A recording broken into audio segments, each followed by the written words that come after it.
So the night that you had to go in, you had come home. It was Halloween night, and that's when it was kind of like, okay, this has to happen right now. Yeah. It all happened. We were moving the next week. It was like, oh my God, everything was happening all at once. That was like a trip. That was nuts. Yeah, like a lot of shit was happening at once. Like, because we were getting ready to move. So we're dealing with all that. I was trying to sell a house, trying to buy a house, on the road a bunch. Selling 2 houses. Yeah. Dealing with a bunch of crap. And the whole time it's getting really bad. And I'm just trying to stay level, you know. We have a 4-month baby. Yeah, and we just had a baby. And I'm like, that's when I first tried to stop, you know, before she even came. And then that just made it worse. Like, and so yeah, you can't be drunk when you're holding the baby, you know? So it was like obvious before the baby even got here that I was like, you gotta fucking stop drinking. Like, and it was just a lot harder to do. Yeah. I thought it would be. Wasn't for lack of it wasn't for lack of wanting. Effort. Sure. But the way I looked at it that made it easier for me was like, okay, it's not that I'm giving up. I'm just changing my strategy. Like, and somebody at rehab, maybe it was on like a piece of paper. Somebody described it as like, you know, when you're doing that every day, it's like going 12 rounds with a boxer who's just kicking your ass for 12 rounds every day. And you just keep going back and he just keeps whooping your ass again, you know, and you're not going to win because you physically can't. It's just going to keep whooping your ass. It's exhausting. So the way I looked at it was, I'm changing my strategy. I'm not tapping out. I'm just coming off the stool in the next round with a different strategy. Now we're going to go to rehab. Yeah. And now this is how I'm going to win this fight. And I did. I just had to I couldn't do it alone. Yeah. You know, so I looked at it like that.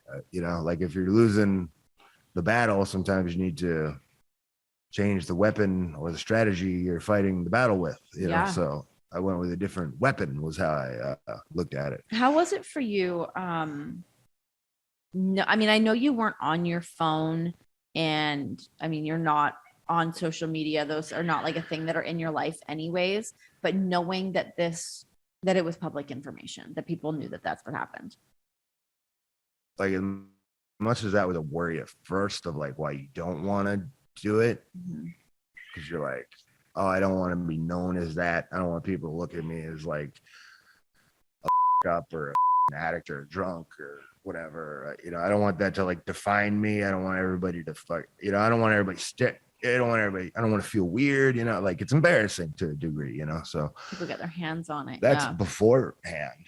But then once I talking to you on a little payphone or whatever, and so I didn't tell anybody. Like I said, it all happened in like 15 minutes. Like it was like fast. It was like I could feel the world closing in on me. And I think I knew subconsciously that it was like it was coming.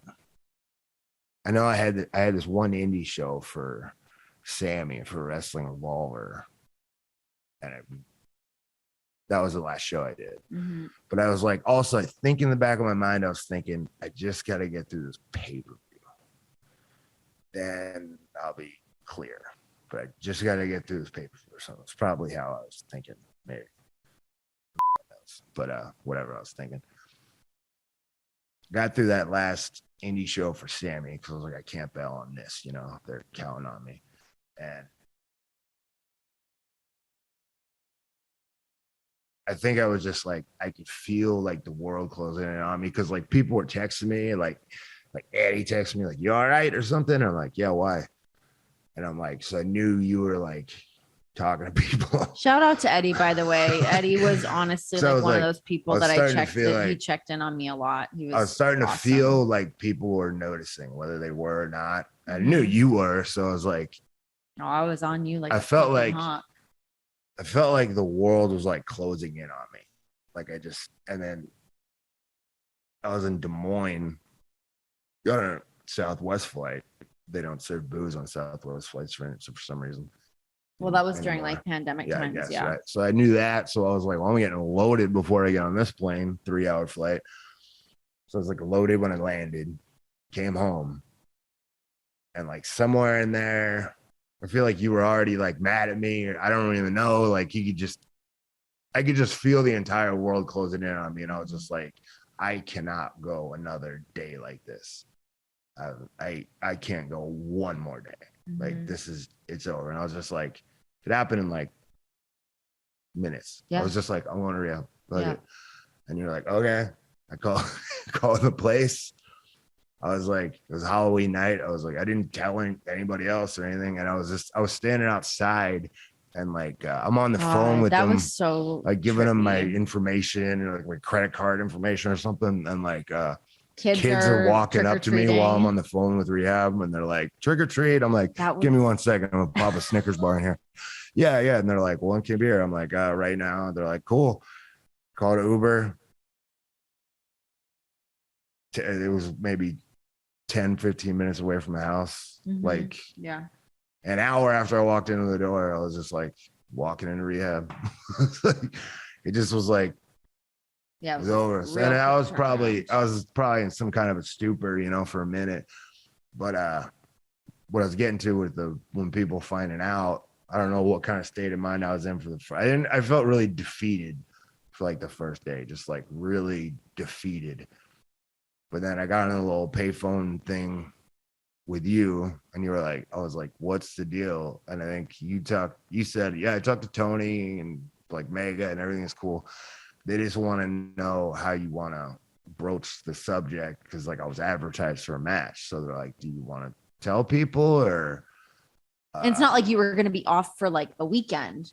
You were going to be off, obviously for like. Yeah. Or do you want to just say like, it was up to me. It was like, we can, so, and I was like, I mean, I guess, I'm not going to lie, but they can also just say personal reason. I don't lie. But like, I was like, I guess just tell the fucking truth, right? And you're like, I guess. And I went, it was exactly what I said to you. I said, him. Tell him to say whatever the he wants. And you're like, okay.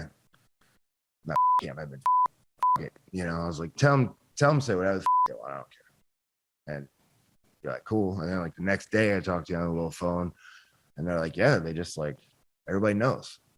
And I was like, oh. Yeah. There's like some freedom with that almost, right? Really? Huh.